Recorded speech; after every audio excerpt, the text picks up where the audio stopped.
In this clip, we'll learn a little bit about how to set up the rowing machine so it's ready for your own use.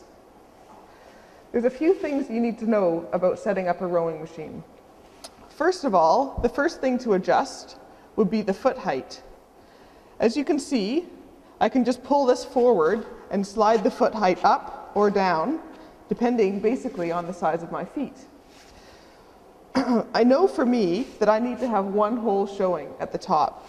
So I would slide that up or down to have that one hole showing, make sure it's clipped in place, at which point I can put my foot into the foot plate and tighten up the strap. Another good way to eyeball this is if the strap is just at or above the ball of your foot. This way, when you come up to start the stroke, you're able to get up onto the toes of your feet so your heel is off the foot plate. This will allow you to be able to push your legs down, okay, effectively. To loosen up the straps, just press out and come off. Another part that you can set up is the damper of the machine.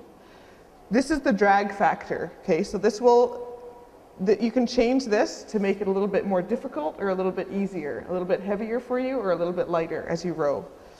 Typically, the best number is between about 3 and 5. This simulates the water the most, okay? If it's way up at 10, it's going to be very, very heavy.